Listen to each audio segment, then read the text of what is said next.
बिस्मिल्लाहिर्रहमानिर्रहीम। अस्सलाम वालेकुम स्टूडेंट्स, क्या हाल है जी? कैसे हैं आप सब? उम्मीद करता हूँ आप सब खैरियत से होंगे। स्टूडेंट्स, मैं हूँ मोहम्मद इब्राहीम, आपके चैनल डायमेंशनल फिज़िक्स से। और प्यारे स्टूडेंट्स, आज जो है वो हम डिस्कस करने जा रहे हैं lecture number 5 of class 9th physics 2025 की, जो आपकी new Punjab text book board है जी। टॉपिक है आज हमारे पास 1.5 लेंथ मेजरिंग इंस्ट्रूमेंट्स। स्टूडेंट्स, आज के वीडियो लेक्चर में हम ये देखेंगे कि कौन कौन से ऐसे इंस्ट्रूमेंट्स हैं जिनसे हम लेंथ को मेजर कर सकते हैं। फॉर एग्जांपल, आपने किसी टेबल की लेंथ मेजर करनी है, या किसी वाइट बोर्ड की करनी है, या किसी कारपेट की करनी है, ठीक, या आपने किसी प्लास्टिक या मेटल शीट की थिकनेस कैलकुलेट करनी है, तो कौन से सूटेबल मेजरमेंट्स हैं जो लेंथ मेजर कर सकते हैं। तो आज के वीडियो लेक्चर में हम metre rule, measuring tape, vernier calliper और माइक्रोमीटर स्क्रू गेज को डिस्कस करेंगे। ये हमारी आउटलाइन है। और मार्क कर लीजिएगा कि वर्नियर कैलिपर और micrometer screw gauge long question में डिस्कस किए जाते हैं, और इसमें बहुत डिटेल है। एक एक लाइन, एक एक पॉइंट बड़ा इंपॉर्टेंट है, और बड़ा ही आसान सा हमारा आज का जो है जी वो लेक्चर होने जा रहा है। ठीक, तो आज टॉपिक का करते हैं स्टार्ट। शॉर्ट क्वेश्चन पेपर में पूछा जा सकता है, what is mean by metre rule. So length is generally measured using a metre rule in a laboratory. ठीक है, मीटर रूल को हम कहाँ यूज़ करते हैं? लेबॉर्ट्री में। और इसका नाम मीटर रूल इसलिए रखा गया है कि इसकी लेंथ 1 मीटर होती है। ठीक, the smallest division on metre scale is 1 millimetre. और जो इस पर स्मॉलेस्ट डिवीजन होती है वो कितनी होती है? 1 मिलीमीटर की। 1 मिलीमीटर मीन 1 × 10⁻³ - 3 मीटर। ओके। और इसी स्मॉलेस्ट मेजरमेंट को बेटा हम कहते हैं लीस्ट काउंट। तो आगे देखें, लिखा है the smallest measurement that can be taken with a metre rule is 1 millimetre, and 1 millimetre is known as a least count of metre rule. Note कर लें, least count of metre rule कितना होता है? 1 मिलीमीटर। सो अब least count क्या है भाई? Smallest measurement that can be taken accurately from any kind of instrument. तो ये लीस्ट काउंट की डेफिनेशन, अगर कोई पेपर में क्वेश्चन आ जाए कि what is mean bye least count, तो डेफिनेशन मार्क कर लें। Least count is the smallest measurement that can be taken accurately with an instrument. Okay. So to measure the length of an object, the meter rule is placed in such a way that its zero coincide on the edge of the object, that the reading in front of the other edge is the length of the object। अब ये क्या है जी? इस line का मतलब कहते हैं कि आपने मीटर रूल को इस तरह से प्लेस करना है कि जो उसका लेफ़्ट साइड का एज है वो मीटर रूल के साथ बिल्कुल कंसाइड करे, और जो उसका राइट साइड का एज है वहाँ से आप रीडिंग लेंगे। अब रीडिंग लेने के लिए भी आपने अपनी आई को जो है वो इस ऑब्जेक्ट के साथ परपेंडिकुलर रखना है। मीटर रूल के परपेंडिकुलर आपने देखना है। ऐसा नहीं है कि आप यहाँ से देखें। इस डायग्राम को मैं थोड़ा जूम करूँ तो ज़रा गौर से देखिएगा। अगर आप यहाँ से देखेंगे तो ये सही एंगल नहीं है, इधर से देखेंगे तो भी जो है लेंथ में डिफरेंस आ सकता है। आपको बिल्कुल इसके ऊपर से जो है स्केल के परपेंडिकुलर आपको देखना पड़ेगा। ये जो बी वाला पॉइंट है ये एक एक्यूरेट रीडिंग है। ठीक, ए या सी से देखेंगे तो आंसर गलत आएगा। सो इधर मेंशन भी है कि यहाँ से देख रहा है तो उसे नज़र आ रहा है 1.5 सेंटीमीटर, जो कि इनकरेक्ट है। सी से देख रहा है तो उसे नज़र आ रहा है 2 सेंटीमीटर, जो कि इनकरेक्ट मार्किंग है। जबकि वो बी पॉइंट से जब देख रहा है परपेंडिकुलर टू द स्केल और मीटर रूल, तो वो है 1.8 सेंटीमीटर, जो कि करेक्ट रीडिंग है। और ये जो एरर आता है एंगल की वजह से, इसे कहते हैं पैरालैक्स एरर। की डेफिनेशन मेंशन है साइड ब्लॉक में, वो हम डिस्कस करेंगे। तो देखें, one common source of error comes from the angle at which an instrument is read. ठीक है, meter rule should either be tipped on its edge और read when the person eye is directly above the ruler edge shown in figure, जो मैंने शुरू में बात कर दी, at point B. If the meter rule is read from an angle such as point A and C, then the object will appear to be of different length, and this is known as parallax error। मैंने आपको कहा ना कि parallax error आता है। तो ये रही थी parallax error की आपके पास डेफिनेशन कि parallax error is due to incorrect position of eye when taking measurement। It can avoid by keeping eye perpendicular to the scale reading. ठीक है, अब ये भी आ सकता है कि हाउ पैरेलैक्स एरर रिमूव्ड, भाई कैसे रिमूव्ड होगा, तो इसको आप अवॉइड तब कर सकते हैं अगर आप जो है अपनी आई को परपेंडिकुलर रखें मीटर रूल या स्केल के साथ। ठीक है, तो ये देखें, ये बी पॉइंटेड स्केल के साथ ये जो एंगल बना रहे हैं ये 90 का एंगल बन रहा है। ओके, अच्छा, फिर एक इंफॉर्मेशन है, एमसीक्यूज आ सकता है, शॉर्ट आ सकता है, measuring tape. It can measure 1 millimetre to several metres. Normally हमारे पास जो कारपेंटर्स हैं, ठीक है, फॉर एग्जांपल उन्होंने जी किसी रूम में डेकोरेशन के लिए कारपेट जो है वो बिछाना है, तो अब वहाँ पर वो मीटर रूल जो है अगर वो रखेंगे तो वो कितनी दफ़ा उसको जो है रिप्लेस करेंगे और लेंथ बड़ा मुश्किल हो जाएगा उनके लिए मेजर करना। तो वहाँ पर वो मेजरिंग टेप यूज़ करते हैं। ठीक है, it can measure 1 millimetre to several millimetre, जैसा कि मैंने बताया। Its least count is 1 millimetre. It is use to measure longer distance. इसका फ़ायदा क्या है कि इससे हम बड़ी आसानी से जो मीटर रूल से डिस्टेंस बआसानी मेयर नहीं किए जा सकते, बड़े फासले हैं, वो हम इससे आसानी से मेयर कर सकते हैं। ठीक है, तो नेक्स्ट है स्टूडेंट्स हमारे पास वर्नियर कैलिपर। मार्क कर लें, लॉन्ग क्वेश्चन है इंपॉर्टेंट। ठीक है, शॉर्ट बहुत सारे यहाँ से डिस्कस करते हैं, वेरी सिंपल, इंतहाई आसान जी। तो होता क्या है जी वर्नियर कैलिपर, स्टूडेंट याद रखिएगा, अगर हमें मीटर रूल का भी 1/10 जो है रिक्वायर्ड हो, मीन कि हमने जो मीटर रूल का लीस्ट काउंट कितना था, उस पे जो लीस्ट काउंट उसकी स्मॉलेस्ट रीडिंग थी 1 मिलीमीटर, अगर हमें 1 मिलीमीटर का भी 1/10 चाहिए हो, मीन के 0.1 मिलीमीटर चाहिए हो, तो तब हम वहाँ पर वर्नियर कैलिपर इस्तेमाल करते हैं। So it is an instrument use to measure small lengths down to 1/10 of a millimetre. 1/10 of a millimetre mean 0.1 millimetre. तो इसका लीस्ट काउंट कितना हुआ फिर 0.1 मिलीमीटर या 0.01 centimetre. It can be use to measure the thickness, diameter, width और depth of object. इससे हम thickness, diameter, ठीक है जी, चौड़ाई या गहराई, किसी हॉलो ऑब्जेक्ट की डेप्थ भी ये मेजर करता है। ठीक है, देखेंगे कैसे करता है। The 2 scales on it are, इसके 2 स्केल्स होते हैं जी, एक वर्नियर स्केल होता है, मेन स्केल होता है। तो अ main scale which has marking of 1 millimetre each, दिखाता हूँ आपको। ये स्टूडेंट हमारे पास जो है जी ये मेन स्केल है, ये आप देख रहे हैं, ये मेन स्केल है सारा का सारा। और ये जो आपको नज़र आ रहे हैं, अगर मैं मज़ीद जूम करूं, ये जो 2 पॉइंट्स के दरमियान फासला है ये मिलीमीटर है। ठीक है, और इसी तरह स्टूडेंट यहाँ से लेकर ये 11 से 12 तक जो फासला है ये हमारे पास जो है सेंटीमीटर है।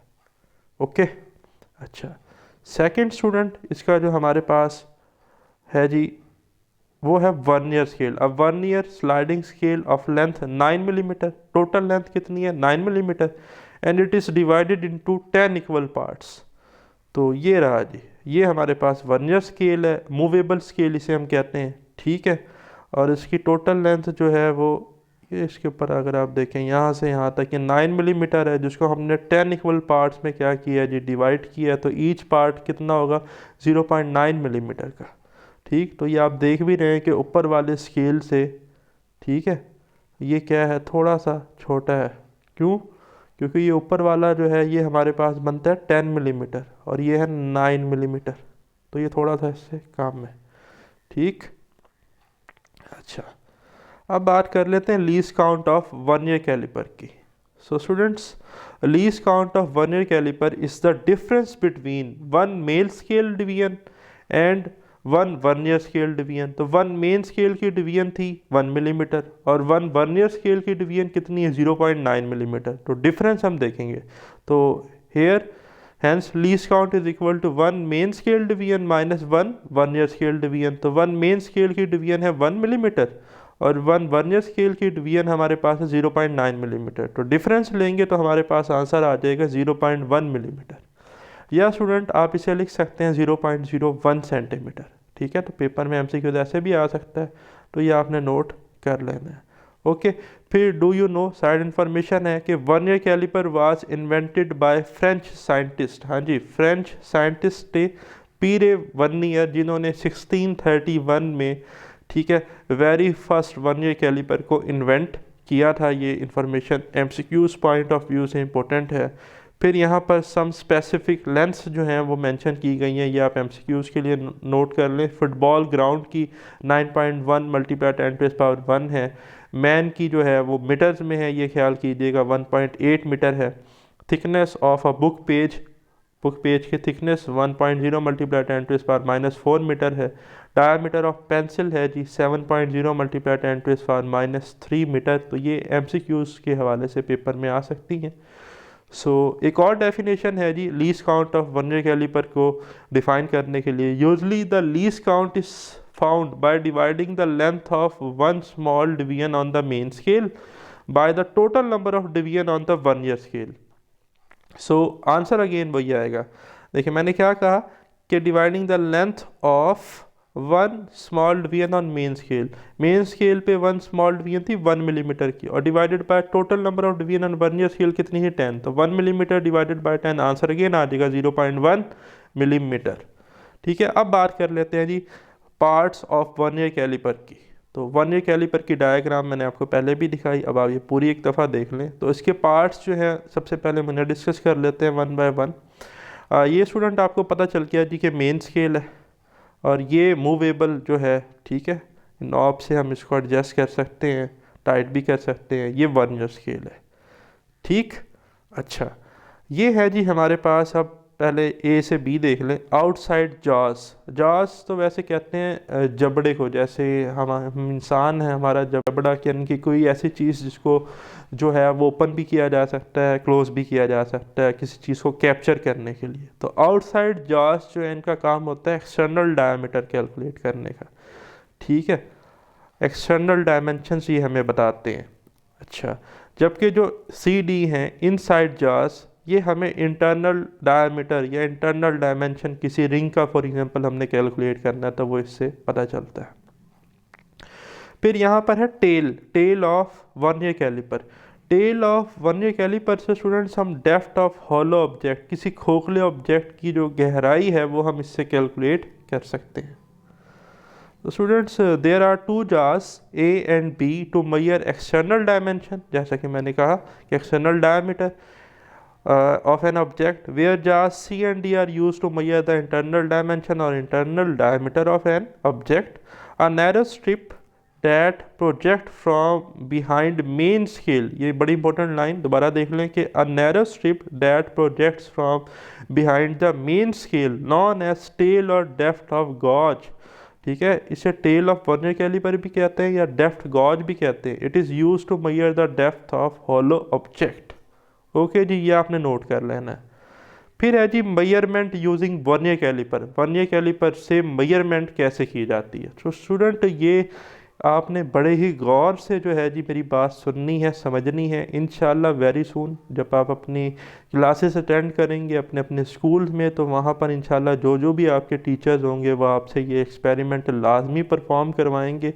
तो आप यूँ समझ लें कि हम वर्नियर कैलिपर की जो रीडिंग्स हैं उनका एक मैनुअल रीड करना जा रहे हैं। तो मैं आपको ये समझाऊंगा कि वर्नियर कैलिपर से रीडिंग कैसे ली जाती है, तो उसको गौर से समझना है, मेमोराइज करना है, अंडरस्टैंड करना है, और इंशाल्लाह वेरी सून आप अपने स्कूल में इसे इम्प्लीमेंट करेंगे। Start. Suppose an object is placed between the 2 jars. Suppose कर लें जी कि एक ऑब्जेक्ट को हमने 2 जार्स के दरमियान रखा। The position of vernier scale on the main scale is shown in figure 1.3। अब वो कहता है जी ये जो है इस वक्त हमारे पास पहले डायग्राम ही देख लें, ठीक है जी। ये इस वक्त गिवन सिनेरियो है। अगर हम किसी ऑब्जेक्ट को जार्स के दरमियान रखते हैं, ये मेन स्केल है ऊपर वाला, ये वर्नियर स्केल है, ठीक। अच्छा, अब यहाँ से पढ़ते भी जाएं के साथ साथ मैं आपको दिखाता भी जाऊँगा। तो देखें सबसे पहले क्या है जी कि read the main scale marking just in front of the zero of the vernier scale. क्या कहता है कि मेन स्केल की वो रीडिंग पढ़ें जो वर्नियर स्केल जहाँ पर यूँ समझें उसके साथ कंसाइज हो रहा, वर्नियर स्केल का जो है स्टार्ट हो। तो ये वर्नियर स्केल है, ये मेन स्केल है। तो वर्नियर स्केल के ज़ीरो से पहले पहले तक की आपने रीडिंग देखनी है, ठीक। ये है 4 के बाद आएगा 4.1, 4.2, फिर 4.3, तो ये कितना होगा 4.3। मैंने कहा था 4-5 सेंटीमीटर में है, तो ये बनेगा 4.3 सेंटीमीटर। तो देखें इट शोज 4.3 सेंटीमीटर। ठीक है। फिर है find the vernier scale marking on division which is in the line with any of the main scale marking. अब आप देखें कि वर्नियर स्केल की वो कौन सी लाइन है जो मेन स्केल की मार्किंग के साथ जो है वो बिल्कुल क्या कर रही है, पैरेलल ओवरलैप कर रही है। ठीक है। या यहाँ पर उसने वर्ड जो है वो यूज़ किया है कि division which line with any of the main scale marking. ठीक है, जो उसके साथ मैच कर रही है, मिल रही है। तो ये ज़रा आपने देख लेनी है जी पॉइंट। ये यहाँ से आप देख लें वर्नियर स्केल की, जूम कर दूँ थोड़ा अब ताकि आपको नज़र आए। देखें जी, ये तो बिल्कुल नहीं मिल रही मेन स्केल के साथ, ये भी नहीं मिल रही, ये भी नहीं मिल रही, ये कुछ ना कुछ मिल रही है, ये थोड़ा परफेक्टली मिल रही है। आगे देख लेते हैं, ये भी नहीं मिल रही, ये भी नहीं मिल रही है, ये भी नहीं। तो इस वक्त सबसे बेहतर जो मैच कर रही है वर्नियर स्केल की लाइन मेन स्केल के साथ वो ये है। अब इसे काउंट करेंगे कौन सी लाइन है, यहाँ से शुरू करेंगे। 0 1 2 3 4, कौन सी लाइन है जी, फोर्थ लाइन। तो नोट कर लेना ये फोर्थ लाइन है। ठीक। तो अब फार्मूला क्या है लेंथ ऑफ ऑब्जेक्ट मेजर करने का, तो length of object is equal to main scale reading, main scale reading plus least count multiply by vernier scale reading. Vernier scale की रीडिंग अभी हमने लिए 4 आई है। तो क्या कहता है कि क्या करना है, लेंथ ऑफ ऑब्जेक्ट कैसे आएगी, मेन स्केल की रीडिंग लिखें सबसे पहले। कितनी थी मेन स्केल की रीडिंग, जहाँ से वन ईयर स्केल का 0 स्टार्ट हो रहा था उससे पहले पहले तक जो मेन स्केल की रीडिंग थी वो थी 4.3 सेंटीमीटर। तो हम लिख लेंगे 4.3 सेंटीमीटर प्लस, अब है least count. Least count centimetre में कितना होता है 0.01 centimetre, multiply by vernier scale की रीडिंग कितनी आई 4, तो 4 मल्टीप्लाई बाय 0.01। ठीक है जी, और इसमें ऐड करेंगे तो बनेगा 4.34 सेंटीमीटर। तो ये आपकी फाइनल रीडिंग होगी।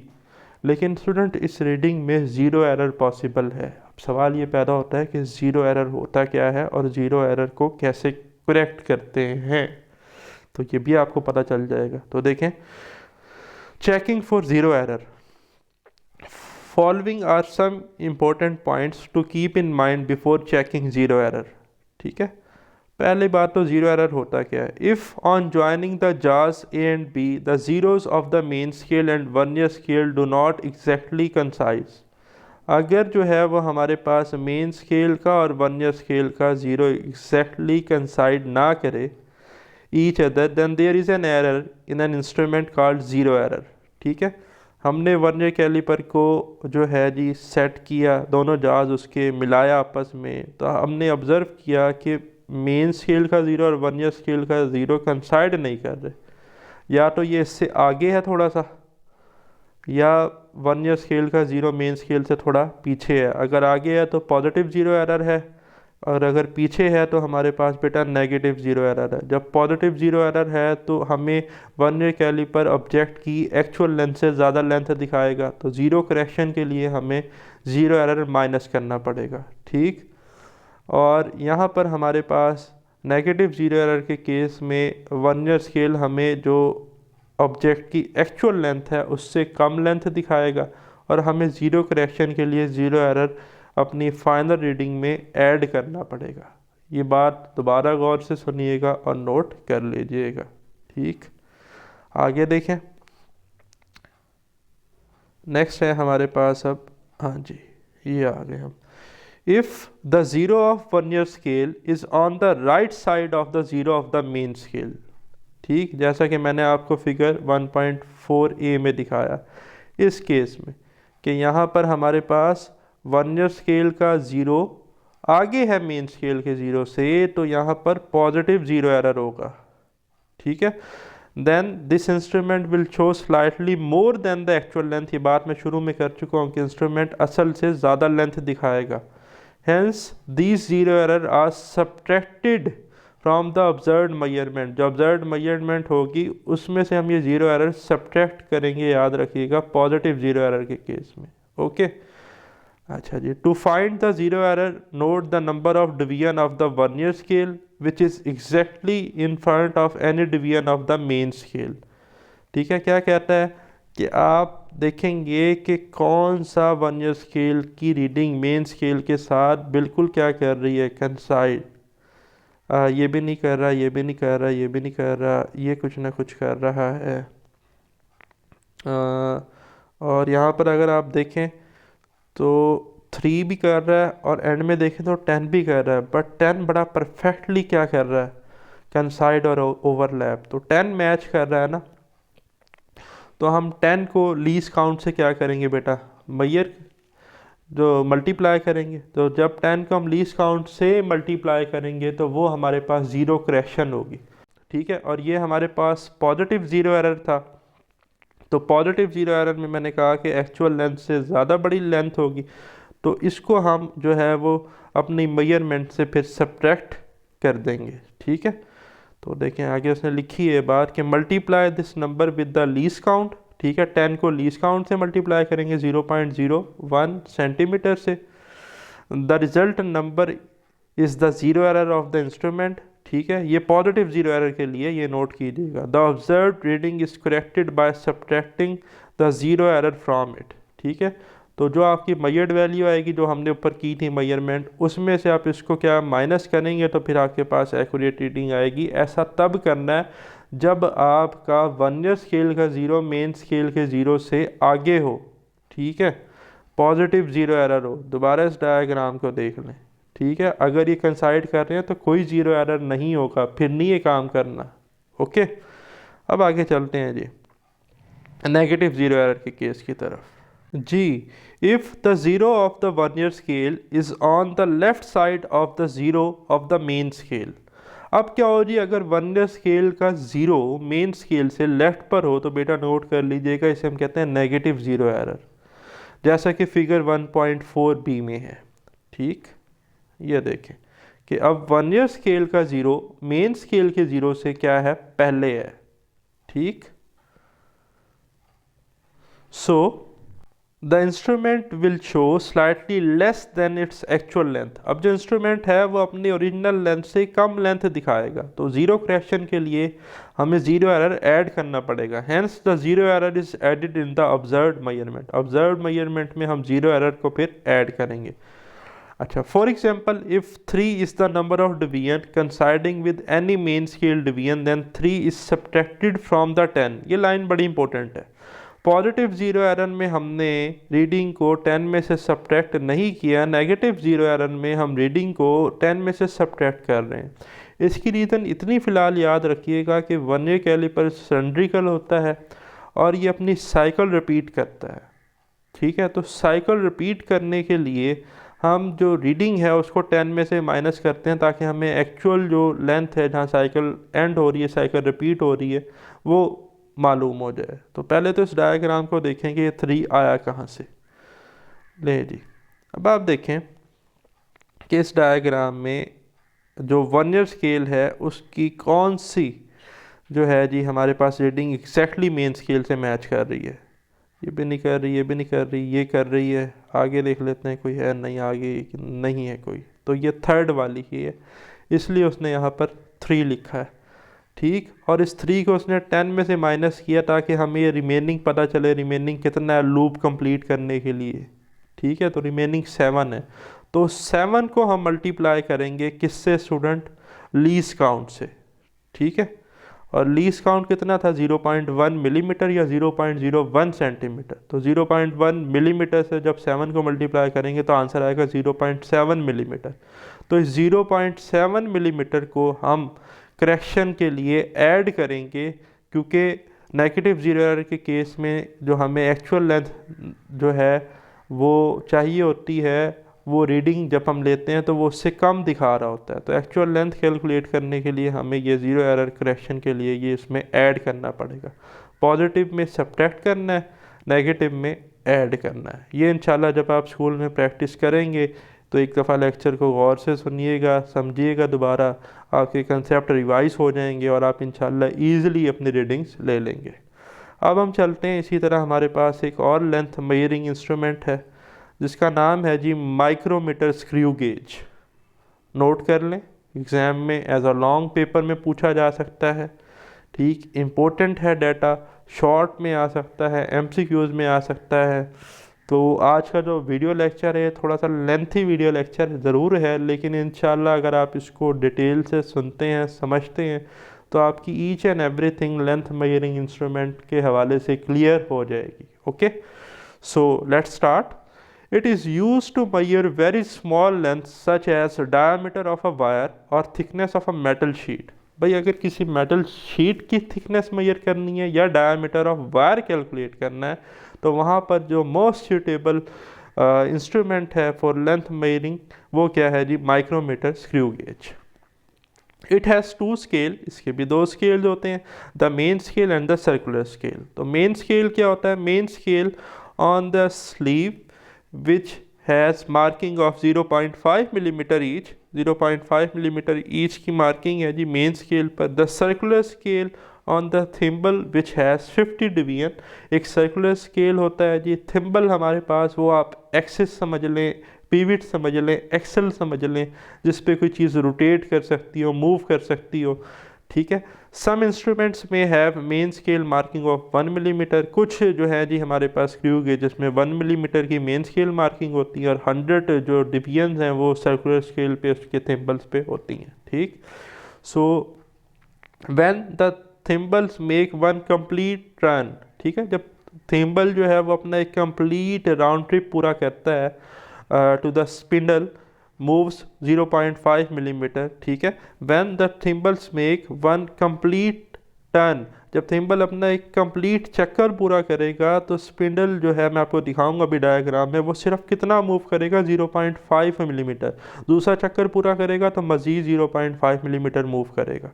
मीन दो चक्कर बाद जो है वो स्पिंडल कितना मूव करेगा? 1 मिलीमीटर। ठीक है, अच्छा, इसको हम कहते हैं pitch of screw gauge. Define इसे कैसे करेंगे? When the thimbles make one complete turn the spindle moves 0.5 millimetre one scale division on the main scale which is called pitch of screw gauge. ठीक है जी, इसे हम क्या कहते हैं? Pitch of screw gauge. Thus the least count क्या होता है जी स्क्रू गेज का? Pitch of screw gauge divided by number of division on circular scale. ठीक है, तो स्पिंडल कितना मूव किया उसको हम पिच ऑफ स्क्रू गेज कहते हैं 0.5 मिलीमीटर, और नंबर ऑफ डिवीजन जो है वो कितनी कंप्लीट हुई? थिम्बल ने जब अपना 1 कंप्लीट टर्न लिया वो 50 हुई। ठीक है, number of division on circular scale. तो हम 0.5 मिलीमीटर को जब 50 से डिवाइड करेंगे तो आंसर आएगा 0.01 मिलीमीटर। तो यही लीस्ट काउंट है स्क्रू गेज का। मीटर रूल का लीस्ट काउंट कितना था? 1 मिलीमीटर। वर्नियर कैलिपर का लीस्ट काउंट कितना था? 0.1 मिलीमीटर। और स्क्रू गेज का लीस्ट काउंट कितना है? 0.01 मिलीमीटर। ये आपने याद रखना है। The parts of screw gauge are shown in figure 1.5। हाँ जी, पार्ट्स आपको यहाँ पर नज़र आ रहे हैं स्टूडेंट्स। ये है जी हमारे पास micrometer screw gauge. The object that is to be measured is place between the anvil and the spindle. ये एनिवल है जी हमारे पास, ठीक है, जो कि फिक्स है। स्पिंडल मूवेबल हमारे पास रॉड है, एनिवल फिक्स रॉड है, स्पिंडल मूवेबल रॉड है। ये स्पिंडल जो है ये 0.5 मिलीमीटर मूव करता है जब ये थिम्बल अपना एक कंप्लीट टर्न 50 जो है ये डन कर लेता है। ठीक, अच्छा, ये हमारे पास स्लीव है जी इसका, और ये लिखा हुआ है the thimble is turn to move the spindle. ठीक है, और ये रेड चेट है हमारे पास। रेड चेट का काम क्या था? Ratchet prevents over tightening by making a click sound when the micrometer is ready to be read. ठीक है, साउंड प्रोड्यूस करता है ये जब ये ओके हो जाता है। तो लें जी, ये आ गई बात लिमिट हमारे पास, या लिमिटेशंस ऑफ मेजरिंग इंस्ट्रूमेंट। ठीक है, लीस्ट काउंट्स। तो मेजरिंग टेप का कितना था जी हमारे पास? मेजरिंग टेप का लीस्ट काउंट था 1 मिलीमीटर। ठीक, और रेंज इसकी कितनी थी? 1 सेंटीमीटर टू सेवरल मीटर्स। फिर मीटर रूल है, मीटर रूल का लीस्ट काउंट कितना है? मीटर रूल का भी लीस्ट काउंट 1 मिलीमीटर है, और रेंज क्या है? 1 मिलीमीटर टू 1 मीटर, क्योंकि मैंने कहा था कि इसकी लेंथ ही 1 मीटर है। ठीक, इससे ज़्यादा नहीं कर सकता, इससे ज़्यादा के लिए आपको मेजरिंग टेप चाहिए होगी। अच्छा, फिर अब इनसे छोटी लेंथ अगर कैलकुलेट करनी हो तो फिर अब वर्नियर कैलिपर का लीस्ट काउंट क्या है? 0.1 मिलीमीटर। और इसकी रेंज क्या है 0.1 मिलीमीटर टू 15 सेंटीमीटर। इससे फर्दर छोटी लेंथ कैलकुलेट करनी है तो फिर माइक्रोमीटर स्क्रू गेज है, जिसका लीस्ट काउंट कितना है 0.01 मिलीमीटर, और इसकी रेंज है 0.01 मिलीमीटर टू 2.5 सेंटीमीटर। तो ये इन्फॉर्मेशन बहुत इंपॉर्टेंट है आपके एमसीक्यूज़ के लिए, नोट कर लीजिएगा। अब है हमारे पास checking for zero error for micrometer screw gauge. So, if the zero of the circular scale coincide with horizontal line, there is no zero error. क्या कहता है कि अगर जो ज़ीरो है सर्कुलर स्केल का वो कंसाइड कर दे मेन स्केल की हॉरिजेंटल लाइन के साथ, तो कोई ज़ीरो एरर नहीं है, जैसा कि आपको यहाँ पर नज़र आ रहा है।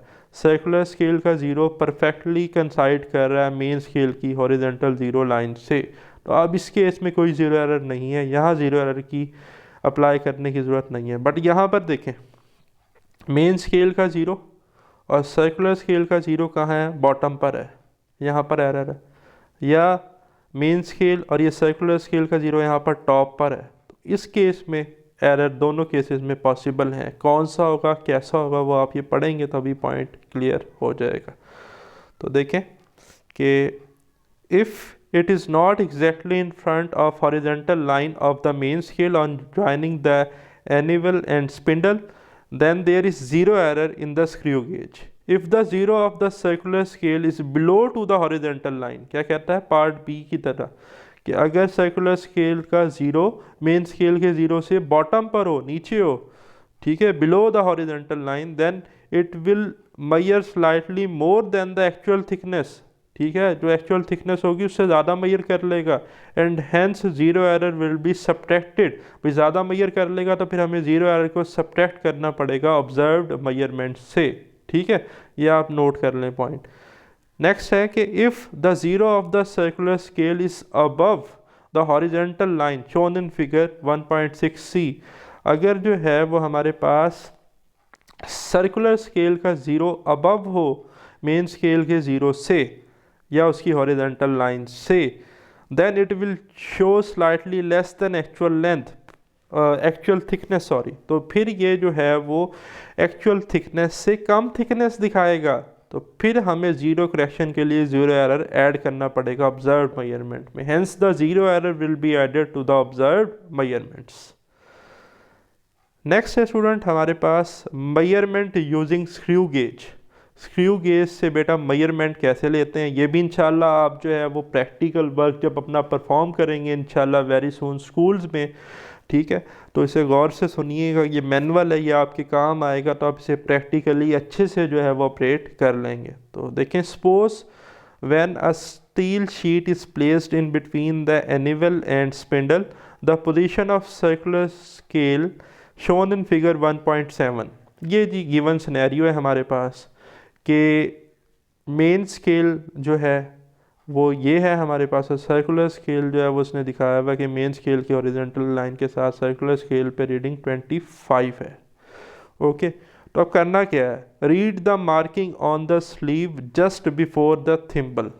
क्या करें कि आप जो है वो रीडिंग लें सबसे पहले मेन स्केल की, ठीक है, थिम्बल से पहले पहले तक, यहाँ से शुरू कर लेते हैं। ज़ीरो के बाद है 1 मिलीमीटर हो गया, फिर 2 मिलीमीटर, 3, 4, 5 से आगे जाएं 6, और ये जो है हमारे पास ये जो नीचे वाली लाइन है ये 0.5 मिलीमीटर को डिनोट कर रही है, तो 6 और 6 के आगे आ गया 0.5, तो ये बनेगा 6.5 millimetre.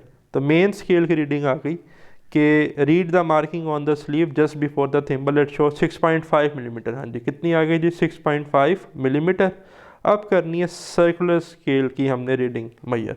Read the circular scale which is in the line with the main scale, this show 25। ये तो मैंने आपको शुरू ही बता दिया कि हॉरिजॉन्टल लाइन जो मेन स्केल की है वो सर्कुलर स्केल पर रीडिंग कितनी आ रही है, 25, और इसी 25 को लीस्ट काउंट से मल्टीप्लाई करना है माइक्रोमीटर स्क्रू गेज के, और मेन स्केल की रीडिंग में ऐड कर देना है, तो थिकनेस आ जाएगी। तो देखें सिंपल है, thickness is equal to main scale reading plus circular scale reading multiply by least count. Main scale की रीडिंग थी 6.5 मिलीमीटर, सर्कुलर स्केल रीडिंग थी हमारे पास 25, लीस्ट काउंट हमारे पास मिलीमीटर में होता है जी 0.01 मिलीमीटर, ठीक है। मल्टीप्लाई करेंगे तो ये बनेगा 0.25 मिलीमीटर, और जब 6.5 में ऐड कर देंगे तो बनेगा 6.75 मिलीमीटर। तो ये 6.75 मिलीमीटर जो है जी आपकी थिकनेस आ जाएगी गिवन केस के लिए स्टील शीट की। तो ये बेटा हमारा था आज का वीडियो लेक्चर, ठीक है। और अगर आपका स्टिल इस टॉपिक से रिलेटेड कोई क्वेश्चन है तो कमेंट्स में ज़रूर डिस्कस कीजिएगा। मुझे दें इजाज़त, अल्लाह हाफ़िज़।